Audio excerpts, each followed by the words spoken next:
Muazzampa Farg'onaning Quvasoyidamiz. Sizni adirliklaringiz, sizni keyinliklaringizda va bundan 50 yillar oldin mana shu joylarda siz tug'ilgansiz va 25 yilim shu joylarda o'tgan dedingiz. Aslida Vodilda tug'ilganman, lekin bolaligim shu yerlarda o'tgan. Shu adirlarda katta bo'lganmiz. Juda keng qalbli bolajon ijodkorsiz. Umuman mana shu joylarni ruhiyatingizga ta'siri haqida so'ramoqchi edim. Asarlaringizda, hikoyalaringizda. Bilasizmi, bu mani magnitim, ya'ni ohang rabot deydimi? Shunaqa. Bu joylarda menga o'zi aytadigan gaplari bor. Yuragim to'lib ketadi doim. Tomirim, ajdodlarim shu turpoqda yotgani uchun ham bu tuproqqa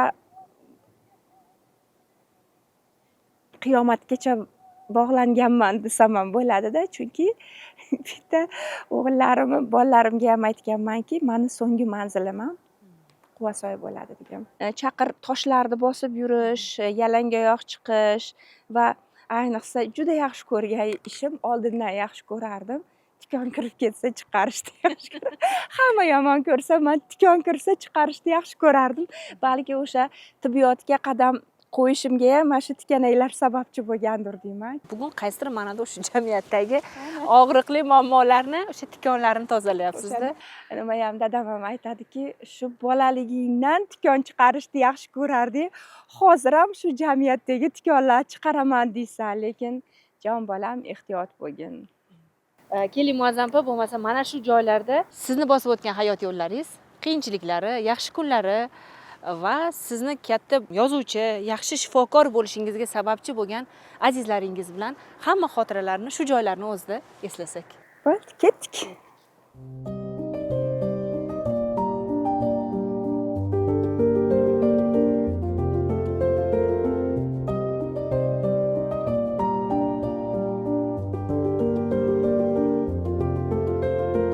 Bu hali katta oilamizni bir qismi, kichkina qismi, katta fayzli va xonadonda tug'ilganman va bundan baxtliman. Katta farzandman.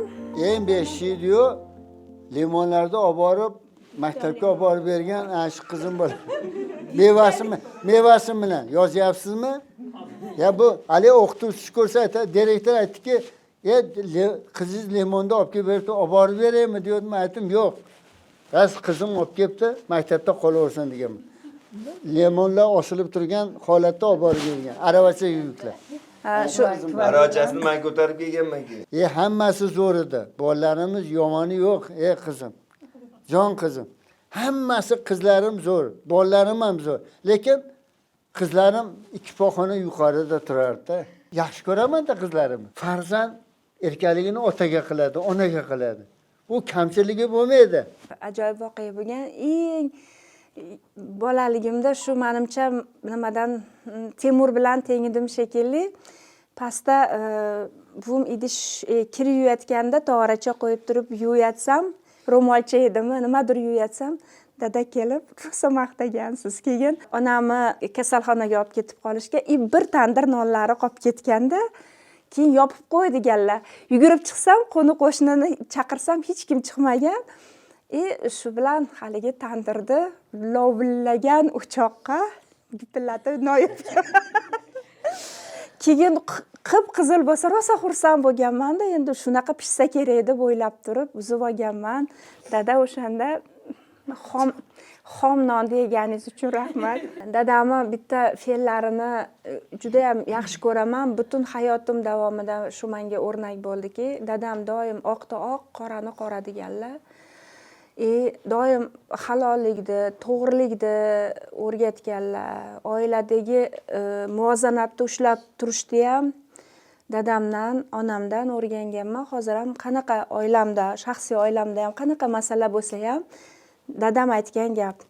O'sha uydagi gap ko'chaga, ko'chadagi gap uyga. Men siyosiy gap bolalarim maktabga olmagan, shaharga. Yozinglar. Garonning enasini ko'rsatganman. Nimaga meni bolam qishloqda o'sgan bolam shaharda o'qimaydi deb o'chirmayman, aytib qo'yay. Mana shu Qirg'izistonga chegaradosh joyda piyoz ekardik. dadam shu aytardilarda, shu agatlarni berardilar. Shuni o'tashimiz kerak bo'lardi, begona o'tlardan tozalash kerak bo'lardi. Dadam o'shanda qattiq ranjitganmiz, chunki hech qachon o'tni tagi bilan olmasdik-da. Tezroq o'sha oqayotgan kanalda cho'milish suzish uchun tez o'tab chiqib, dadam kelgungacha keyin dadam bunday bitta qaraganingizda toza bo'lardi, lekin assalomu alaykum degan bitta surbet o't bor edi-da, hech qaysi o't chiqmasa ham o'sha chiqardi. Ertasi kuni bodrab chiqib turardi, keyin dadam chaqirib, mana qanaqa ishlaganlaringni ko'rdim derdi. Talabalik davrimda bitta zo'r xotira borda. Talaba bo'ldim, o'qishga kirdim. Birinchi nimada och qolganman. Bali borib 1 oy turganimizda rosa och qolganman-da. Rosa keyin o'shanda uyga kelsam, bu bitta bitonda yog' berganlar. Yog'ni endi olib ketyapman. Mendan baxtli odam yo'q. Bir haligi 10 litrlikda yog'im bor endi deb, 5 litrlikda mashincha yog'ni olib ketyapman-da. Shunday chiqatsak dadam pul berdi. Mana shunda pachkada pul berdilar-da. Bardachokka soldilar, solib qo'ydilar, bardachokka soldim. Yarim yo'lda hali unda Qirg'izistondan, Tojikistondan mashina o'tardi. Haligi yo'lda kelyapti, dada esingizda bormi, mashina yonib ketgan. Kapotdan o't chiqib ketganda to'xtatib, ustilaridagini yechib o'tni o'chiryaptilar. Ol, anini olib turib dalaga yugur dedilar. Shunday yog'ni ko'tardim-da, dalaning ichiga yugurdim. Keyin dadam o'tni o'chirib bo'lib yonimda kelib o'tirib, xudo asradi, bir asradi, qizim turib, qani deb turdi. Mana deb yog'da ko'rsatsam, qizim, bardachokdagi pulni olmaganingda. Nimaga olmading pulni? Yog'ni olganman, xolosda pulni solayotganimni o'zim qo'lim bilan solganman, dadam berganda, bitta mashinani puli bo'lganda, yog'ni ko'tarib chiqib ketgan. Onam hamisha mehr, muhabbat ramzi. Onam bilan dadam bir to'kis ular bor, shu hovlini chiroyi, nuri bor. Onamdan olgan hislatim birinchi o'rinda tabassumim. Chunki hattoki ijtimoiy tarmoqqa rasmlarini qo'yganimda ham bir xilda kular ekansizlar deyishgan. Dadamiz suyanchig'i. Dadamiz suyanchig'i. Dadam yaxshi ko'rib olganlar onamni. Onam ham, dadam ham o'zlari she'r yozishgan. Onamni she'rlari bor. Shifokorlar bor bo'ling, doim baxtiyor bo'ling, maqtovga iqror bo'ling, mushkul najot ekansiz deb shifokorlar haqida shunaqa chiroyli she'rlari Marg'ilon haqiqati degan gazetada chiqqan. Muazzamxon bog'cha yoshidan she'rlar aytardi. Kechqurun hatto uxlayotsak, uyg'otib she'rini aytardi, eshitmasak uxlatmas edi. Uyqumizdan uyg'otib she'rini aytib, eshiting, keyin uxlayindirdi. She'rini eshitardi, keyin uxlardi. Shu bog'chaga endi borgan paytda ham. O'sha bog'cha yoshidan boshlab shu she'rga, nimaga qiziqardi. Maktabga borganda shu 5-4 sinflardan she'r yozishni boshlagan. Meni kasbim olgin, shifokor bo'lgin deb majbur qilganman-da. Oilada bitta shifokor tushgan oma. Yozing. Rashidov, Sharof Rashidov. Ko'tarib tushgan rasmi bor. Ko'prikda ochilishida ko'tarib. Ko'prik bilan bog'chani ochilishida lenta qirqqan ko'tarib. Ko'rdingmi dadani? Hali farosati ishlaydi. Hali 100ga kiraman hali. Inshaalloh. Dadam, buvam bilan onam birgalikda. Maktabda o'qib yurgan paytda ham qo'shnilarni bolalarini to'plab dars o'tardi, o'zi o'qituvchilik qilar. Kichkina maktabda o'qib yurganda. Nimaga to'plavdim desam, bularga dars o'tyapman derdi. Sizga bergan eng qadrli sovg'alari nima sovg'alarning ichida? Qizingizni. Eng qadrli sovg'alar menga bergan 6 ta nevaram. Opam bosh farzand, men ikkinchi farzandman. Allohga shukr shunaqa ota-onam bor. Opam to'g'risida bir zo'r xotiram bor. Men 1-sinfga borgan bola edim. Sen Muazzam Ibrohimani ukasisan maktabda. Sen shuni bilishing kerak deb o'zimdan 1-sinf bas 2-chi, 3-chi, 4-sinflar misollari, masalalarni yechtirardi. Bir kun shunday voqea bo'ldi. 1-sinfda o'tirsam, opam eshikni taqillatib o'qituvchimdan so'radi. Ukam 10 minutga ukamni olib chiqib tursam maylimi sinfimga dedi. Chiqdim. chiqsam opamni bir sinflarida 5-6 tasi masalani yechisholmayotgan bo'lgan. Bir ikkinchi sinf ukam ham shu narsani sizlardan yaxshi yechadi deganda o'qituvchi aytgan, olib chiq ukangni degan. Keyin olib chiqqanda doskada hamma misollarini yechib berganimda o'qituvchi rosa maqtagan. Shu narsa hech esimdan chiqmaydi. O'shanda bilganmanki, opam sababchi bo'lgan hammasiga. Mani gapimni eshitdi, esimga chiqib qolsa, keyin esimdan chiqib ketadi. Ey qizim, yozyapsizmi? Ha, siz bunday turishingizdan bilyapman, siz yozyapsiz-da qizim. Bu o'zini bir olgan bir so'mini yeb qo'yib, keyin opalarini olib qo'yadi. Ana juda chiroyli xotira esimga tushib qoldi. Hozir aytib beraman oxirigacha. Bir kun dadam bir so'm pul berardi o'sha paytda. Men 33 tingni ham har birimizga bo'lib berardim. Keyin bir kun maktabga borganda singlimdan pul so'raganman. Singlim uyga kelib, dada, akam yana mendan pul oldi degan. Keyin dadam mendan so'ragan, pulni nima qilding deganda, dadajon, ko'chada bir bola kitobni semchiga sotadiganga 5 tingga almashtirayotgan ekan. O'shani kitobingni menga sotgin desam, 15 tingga sotaman dedi kitobni. Dedi, 15 tingga oldingmi o'sha kitobni? Dedi, oldim dada dedim. Desam, nima uchun olding o'g'lim dedi. Dada dedim, ichida bitta misra yoqib oldi menga. Shuning uchun oldim desam, qanaqa misra ekan? O'qib ber o'sha kitobni menga dedi. Kitobda o'sha joyini shunday ochdimda, o'qidim. Igna bilan oyoqdan chiqar tikan, igna tikan bo'lsa bu yomon ekan. Dadam qo'limdan shunday kitobni oldi, ber menga bu kitobni dedi. Kitobni oldi. Shu kitoblari hozirgacha, o'sha kitobcha hozirgacha dadamning ishxonasida yonida turadi. Shu bitta misraga. Ertasi kun tursam, onam qo'limga 1 so'm pul berdi. Ona buni nima desam, dadang kechagi kitobingning pulini berdi. Dadam bizga kitobga o'qishga dadam o'rgatgan. Dadam, onam baxtimizga sog' bo'lishsin. Onamni skalpellari bo'lardi-da. Skalpellari yo'qolib qolgan, skalpel oqtarishgan. Men uni bekitib har kuni baqa o'shab operatsiya qilardim. Yuragi qatta, jigari qatta, o'pkasi qatta, hammasini ko'rib, onamni meditsinskiy jurnallarga qarab turib, odamniki bilan solishtirib ko'rardim-da. Rosa jarroh bo'lgim kelgan, lekin taqdir taqozosi bilan psixiatr bo'ldim-da. Bilmayman nechinchi she'rlari, lekin opam menga atab she'r yozganlar. Uni borib bitta qo'shnini uyida eshitib kelganmiz. Shuni orqasidan menga muhtarama senga oping she'r atab yozganlar-a deb nima qilishardi. Opam hammamizga mehribon. Chunki dadam doim aytardilar-da, nimadir bizga bo'lsa, ilohim umrlari uzoq bo'lsin, akang ota o'rnida ota, oping katta, ona o'rnida ona deyishardi. Keyin hech esimdan chiqmaydi, doim menga Mozam opam ko'p kitob sovg'a qilganlar. Keyin aytardilar, men tarixiy shaxslar yaxshi ko'rardim. Muhtarama, hech bo'lmasa tarixda bitta nuqta qoldirish kerak, inson zoti hayotda bekorga kelib ketmaganligini qilish uchundirdilar. Kitobga bo'lgan muhabbatimni opamlarga onam, otam o'rgatgan bo'lsa, menga Mozam opam o'rgatganlar.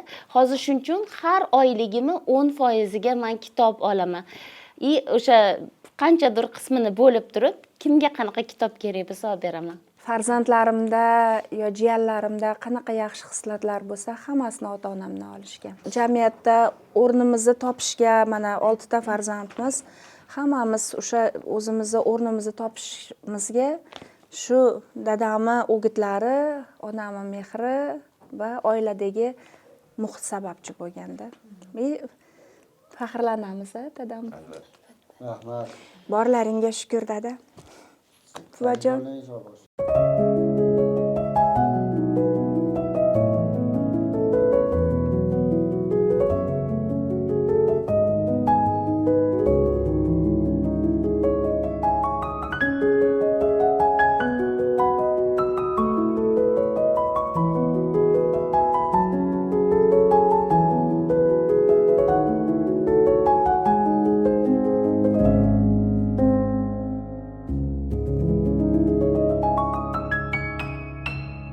Mani xolam bo'ladilar, onam ikkinchi singlari.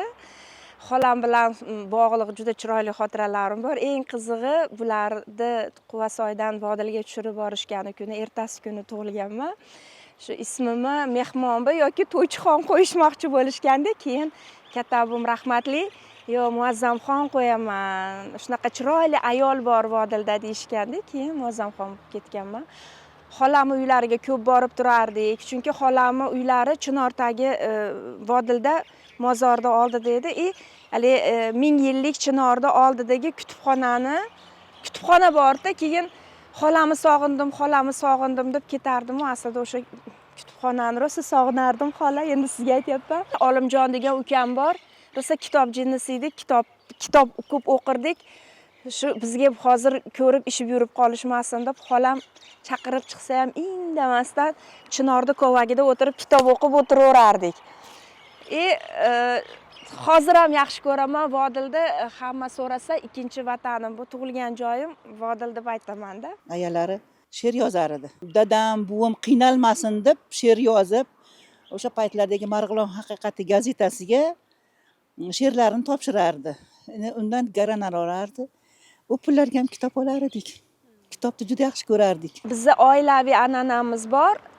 Tug'ilgan kunlarmi, boshqa bir marosimlarmi, sovg'a faqat kitob. Mana hozir onamlarga ham har bitta tug'ilgan kunlariga dadam, ukalarim, biz hammamiz kitob sovg'a qilamiz. Dadam albatta o'zi ekib ko'kartirgan gullaridan sovg'a qiladilar. Farg'onaga borib, bozorga borib, gul bozordan ham eng chiroyli gulni olib kelar ekanlar-da. Keyin "Tog'a, buni kimga olyapsiz? Har doim qimmat, chiroyli, eksklyuziv unaqa boshqacha gullar tanlaysiz" desa, kampirimga deyar ekanda. Keyin men gul olgani borsam, o'sha tog'aga o'xshar ekansiz, qarindosh emasmisiz deyatdi. Dadam bo'ladilar desam, "Dadangiz ham shunaqa chiroyli gul tanlab oladilar. Oyingiz rosa yaxshi ko'rsalar kerak" aytdim. Ha, doim uyimizda gul, kitob birinchi o'rinda turganda. Mehr oqibat. Dadamni eng yomon ko'rgan narsasi kitobni xor qilgan odamni yomon ko'rardi. Mana uyga kirsangiz, men sizga ko'rsataman. Shu oldingi to'ylardami sabzi kertar degan, sabzi arshda degan to'g'rar degan marosimda kitobni orqasida to'g'rashgan ekanda. Hamma qatga borsa, o'sha kitoblarni yig'ib olib kelganlar. O'sha orqasi mamunda kesilgan kitoblar bor-da. Hozir ham bor. Kitobni ko'rsalar, o'sha yerga taxtacha sovg'a qilib kitobni olib kelar ekanlar-da. Kichkina qizim Bekzoda o'zimni ko'p ham, hali nima deydi, o'zimni kichkinaligim juda ham kitob sevar.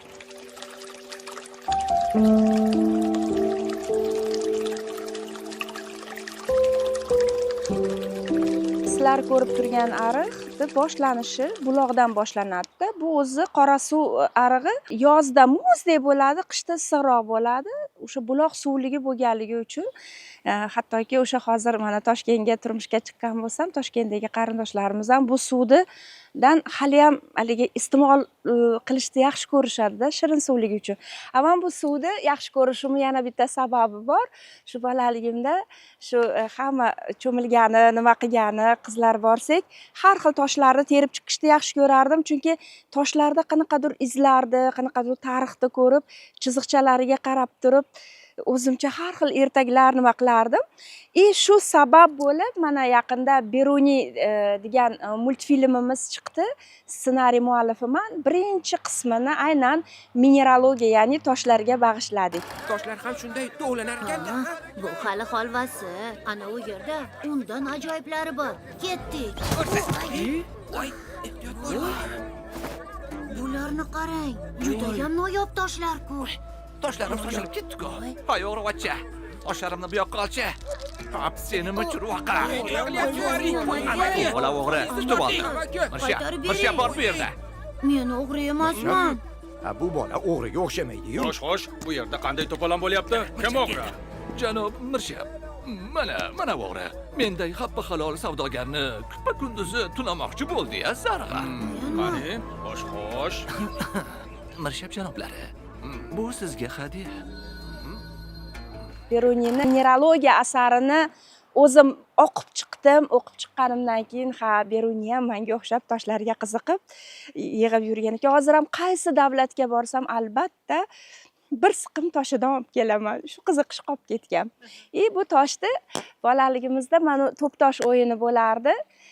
to'p-tosh o'ynayotganimda hamma qizlar havas qilardida, chunki eng chiroyli qo'llar toshlar mani kaftimda bo'lardi. Atayin topib chiqqanim uchun hozir agar eslasam, esimga tushsa, shuni bolaligimni eslab o'ynab ko'rmoqchiman. Qani? Qani? Voy! Endi hozir esimdan ham ancha chiqib ketibdi, lekin Happak toshi. Happa, ha. Qanaqadir mana bunaqa nimalari bo'larmidi, bunday qilib, bunaqa qilib mana shu nimadan o'tkazarmidi, esimdan chiqib ketdi hozir. 5 tosh ham deyiladi bu o'yin. Qanaqadir mana bundoq qilinarmidi, mana shu darvozadan o'tkazilardi. Voy, esimdan chiqib ketibdi. Ana esimga tushdi. Qilib, ana shunaqa. esimga tushdi.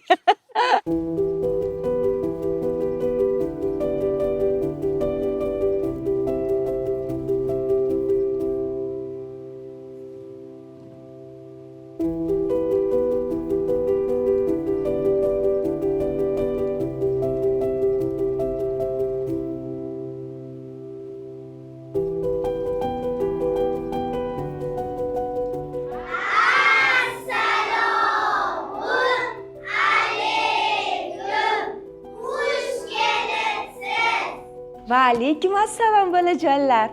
Yaxshimisizlar? Sizlarni ko'rib juda ham xursand bo'ldim, chunki maktabni juda sog'ingandim. O'zim o'qigan maktab, xuddi shunaqa partalarda o'tirib dars qilganmiz, xuddi shunaqa nima deydi, bolajonlar bo'lganmiz. Shunaqa chiroyli, meni ham shunaqa tasmalarim, bantiklarim bo'lardi bu sinfdoshim. 11 yil birga o'qigan sinfdoshimiz. Gripali Muazzam Ibrohimova qish sahrini tugatmay, qonlar erimay hali bir aynalib kelay deb yo'lga tushdi Gripali. Chiqdi avval bekatga, maktab, do'kon, shirkatga, teatr, kino, oshxona, restoran, qahvaxona. Bozorga ham bosh chiqdi, bog'chaga burun tiqdi, yopishardi ommaga, keksa yosh hammaga, avrab ko'rar har kimni, yutsa o'qir hikimni, der. Qaqshasin tanangiz, yotib qoling barchangiz, harorat bo'lsin baland, 39-40 albat, dorilar achchiq nordon, qiynalasiz siz obdon. Ignalar uzun nayza, yig'lasangiz ko'p mazza, shamollashni o'tkazing, meni taxtga o'tkazing. Rangi moviy o'qmi, aslo taqmay niqobni, kiyining yupun yalang, kasal bo'lib xo'p yayrang, isiriqni tutatmang, burunga malham surtmang, namatak, asal, limon, meni ko'rishar yomon, tutunsak qani o'rtoq, yopishay sizga tezroq, obdom yotib qolsangiz, xursand qilasiz mani, kasalliklar sultoni Gripali jon, Gripali.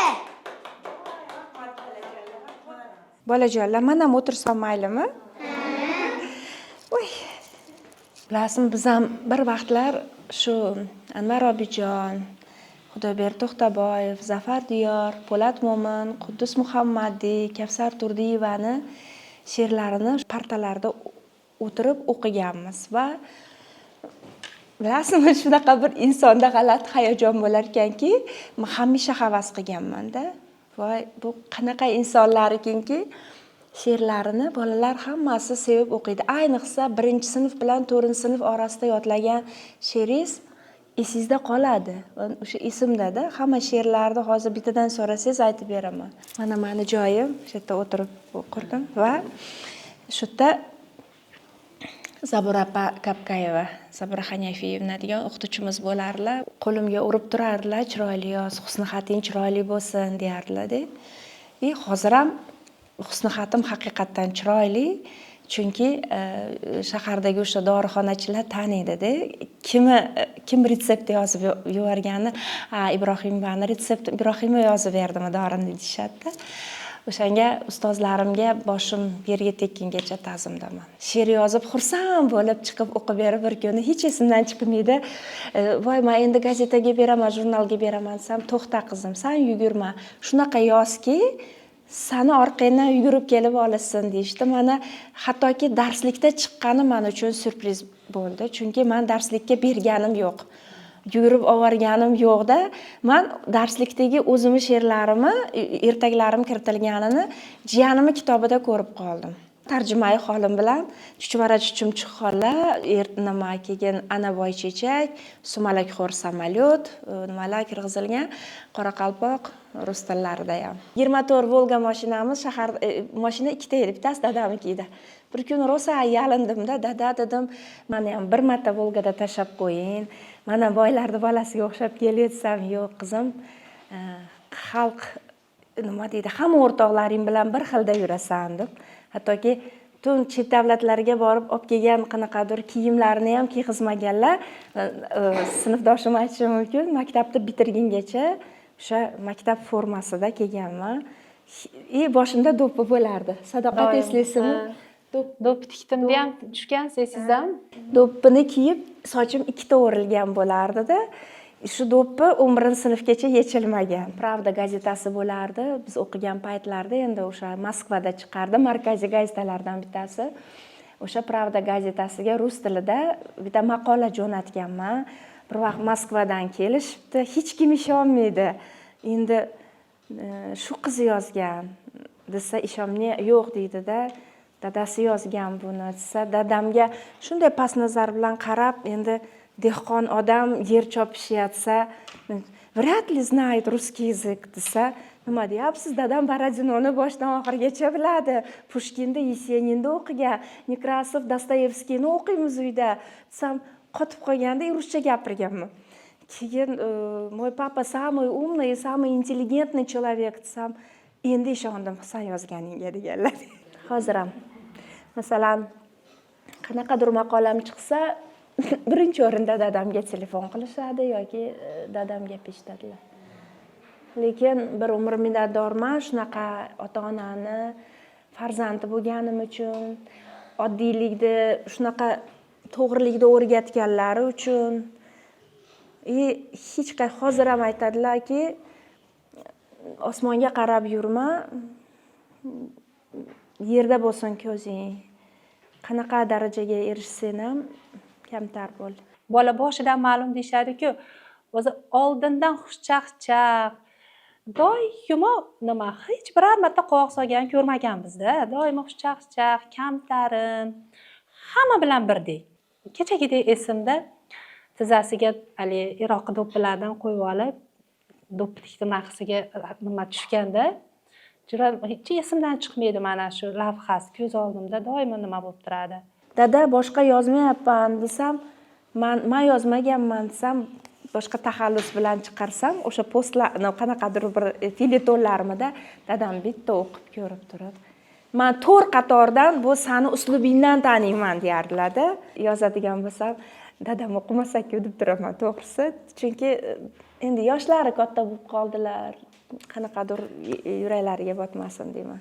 Ha, yana bitta nimaki, hozir bolalarga juda ham aytkim keladi. To'g'ri, hozir 21-asr, texnika asri, hamma narsa telefonda bor, lekin kitobda o'ziga yarasha o'rni bor hayotda. Biz nimaga erishgan bo'lsak, mana ustozlaringiz ham, biz ham shu o'qishda orqasidan, mana shu sinfda nechta bola bo'lgan bo'lsak, kitobxonlar kam bo'lgan yo'q. Bittamiz maktabda direktori, bittamiz o'qituvchi, bittamiz injener, yana kimdir, hammamiz hayotda o'rnimizni topdik-da. Shuning uchun ko'proq o'qinglar.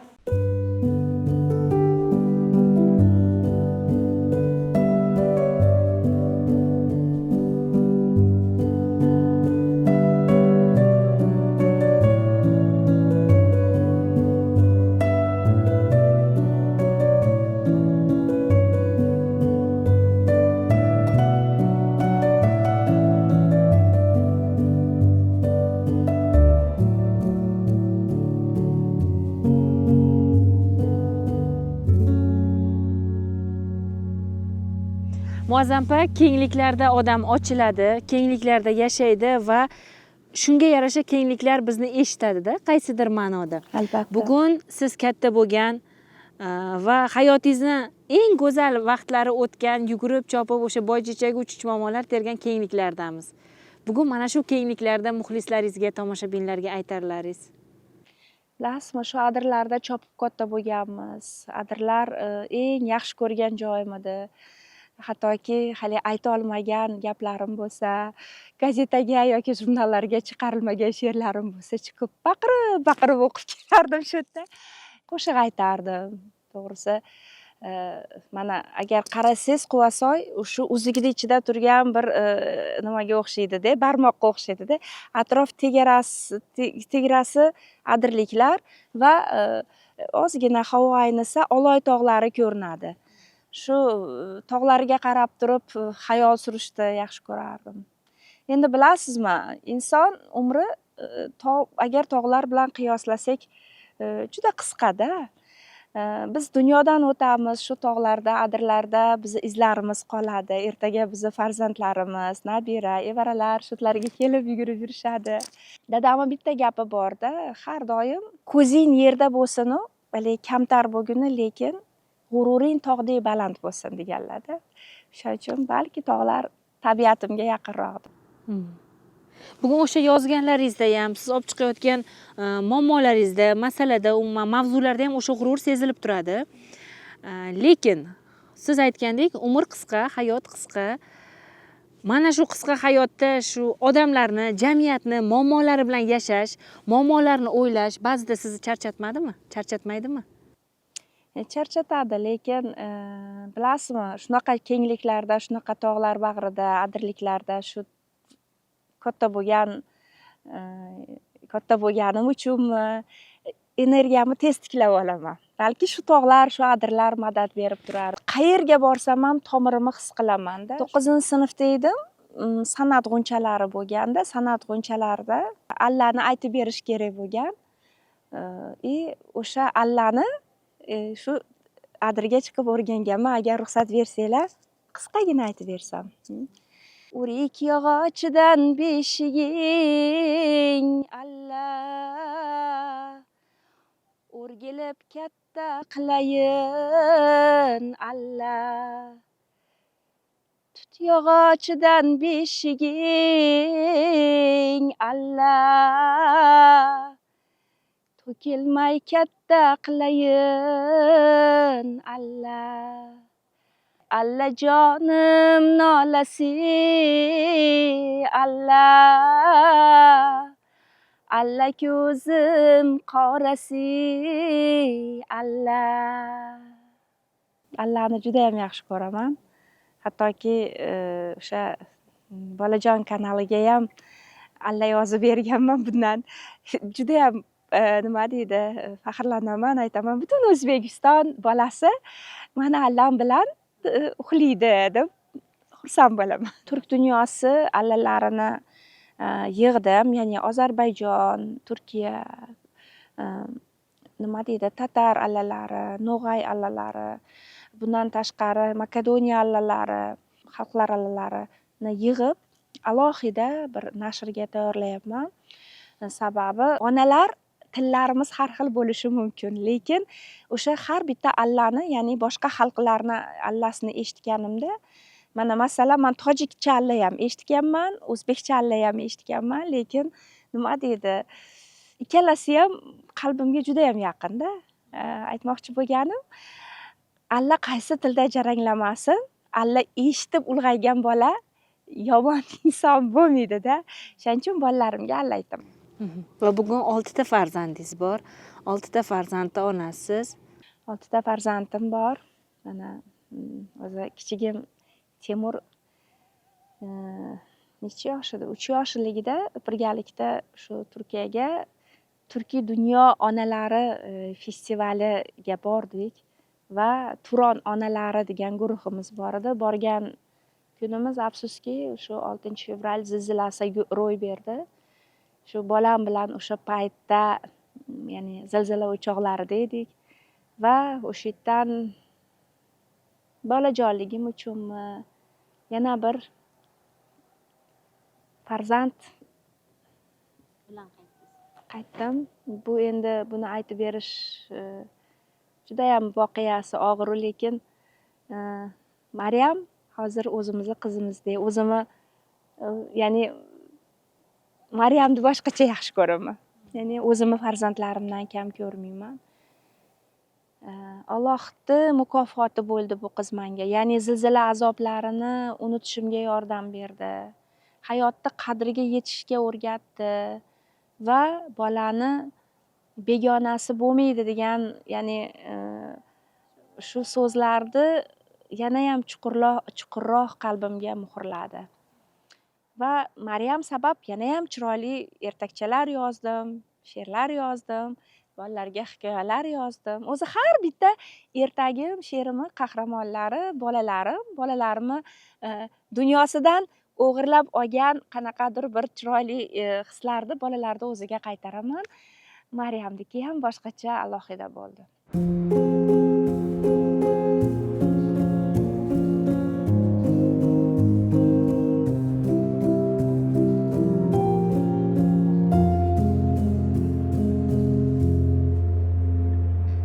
O'zim katta bo'lgan mahallani bitta xislati bor ediki, qaysi xonadondan masalan somsa yoki patirni hidi kelsa, o'sha xonadonlarga berilardi. Ya'ni enamiz somsalarini eslayman. Qumracha deyardik biz, qovoqni gulidan somsa qilardi. Ya'ni qovoq kichkinaligida shuni somsa qilardilarda, dumba, qo'y dumbasi, qalampirlarni solib, shunaqa shirin somsa qilardilarda, keyin o'sha berib tarqatib chiqardilar. Bilasizmi, bu qadriyatlar ruhida katta bo'lish avvalambor o'sha o'zimizni millatimizga nisbatan hurmat, ehtirom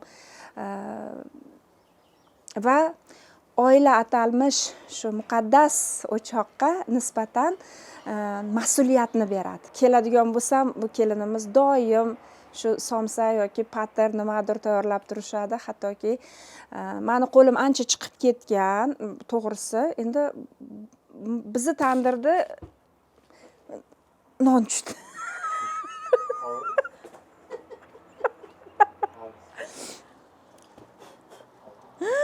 Nima bo'ldi nonga? Tandirda tilini bizga nisbatan yaxshi bilishadi. Tandirda behi, nimalardir ko'mib, olmalar ko'mib yeyishni yaxshi ko'rardik. Faqatgina bu tandir non, somsa uchun xizmat qilmasdi. O'sha qanaqadir mevalar pishsa olib kelib, qo'riga ko'mib, keyin qumg'onda choy damlardik. Qumg'onda choyni hech narsa bilan tenglab bo'lmaydi. O'tinda, yog'ochda, o'rikli nima deydi, yog'ochlarni hidi kelib turadigan choyni somsa bilan ichish kerak. Tandir somsa bilan.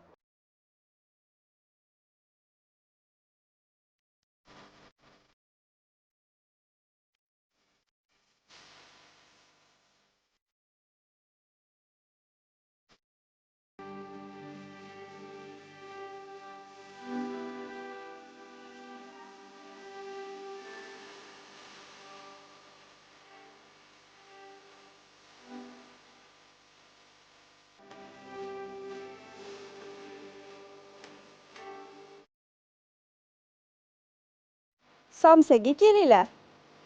Muazzampa bugungi kunda bolalar qalbini so'z bilan zabt etib, so'zingiz bilan ularning yuragiga malham bo'layotgan, umuman dardiga malham bo'layotgan insonsiz, ijodkorsiz.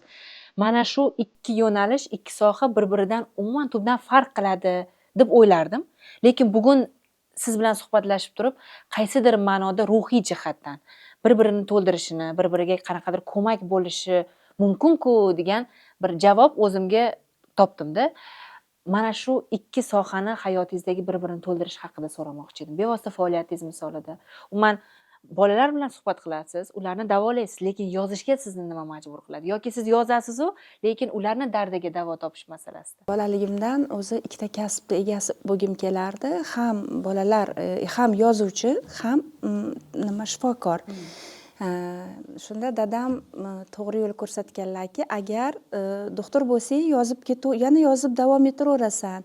Faqat yozuvchi bo'lsang, shifokorlik qila olmaysan deganlari uchun shifokorlik kasbini tanlaganman.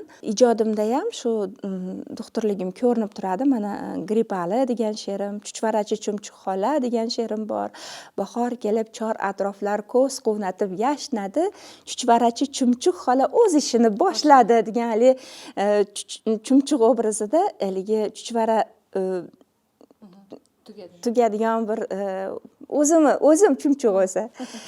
O'shanda jag'jag qonni tozalasa yordam berar ismaloq, qancha dardga davo bo'lar quyon quloq ot quloq deganman-da. Chunki o'sha har bitta gaplarimda tibbiyotni singdirib ketaman. Keyin tishchalar degan she'rimda ham ikki qator askarday turar oppoq tishchalar, jag' polvonda tuzilgan sog'lom do'mboq tishchalar, taom kelsa labbay deb chaynab berarlar albat.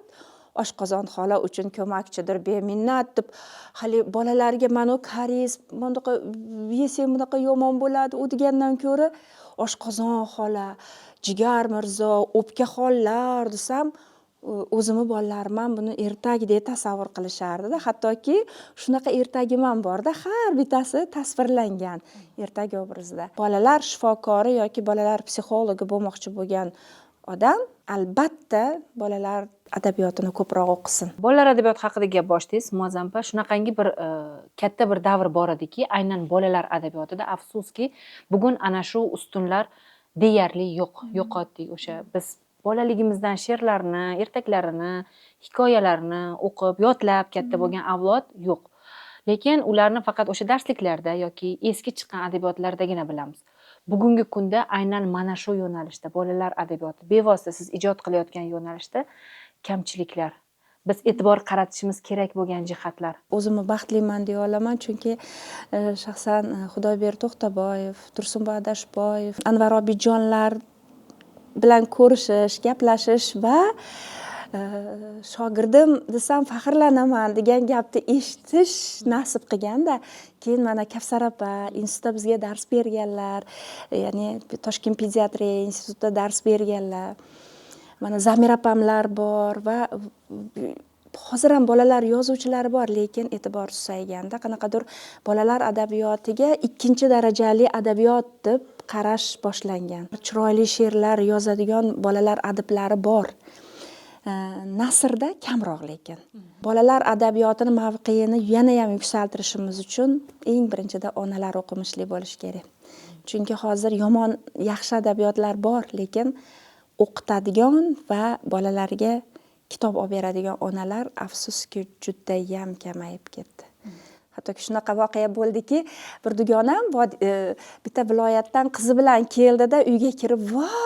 dedi-da kitoblarimizni ko'rib, "Bu Toshkent boshqacha ekan-ku" dedi.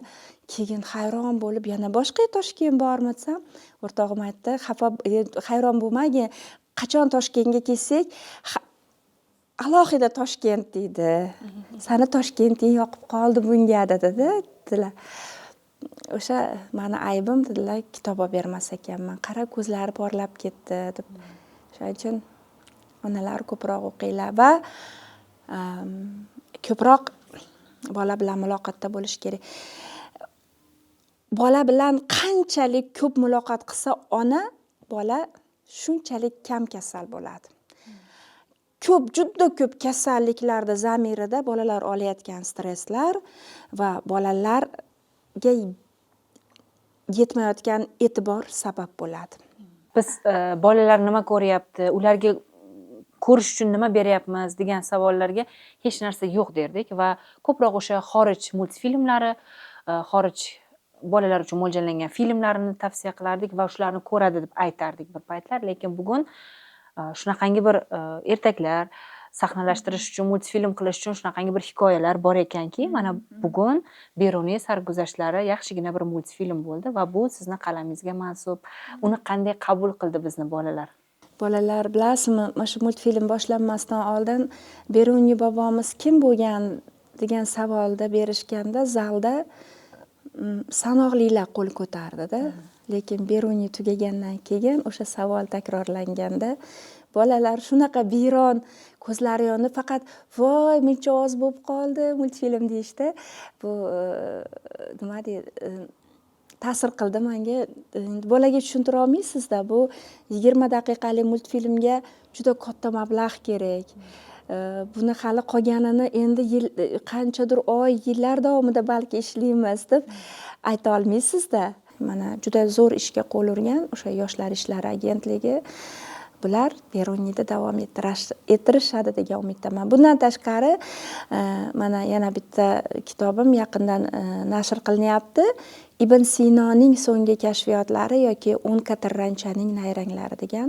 Mana hozir onkologiya bolalar bilan ishlayapmiz. O'sha Sen kuchlisan degan tashkilotda rahbar o'rinbosariman. Juda bolalar saratoni ko'payib ketdi-da. Shularni yengish va shularni oldini olish uchun bolalarga nimani o'rgatishimiz kerak? Mana o'zi o'sha saratonni belgilari bo'ladi-da, hol o'zgaradi, bola sababsiz og'riqlaydi yoki bo'lmasam ko'p terlaydi, sochlar to'kiladi va saratonni joylashishiga qarab har xil sabablari bor-da. Shifokor tilidan emas, bolacha tilda beg'ubor tushuntiradi.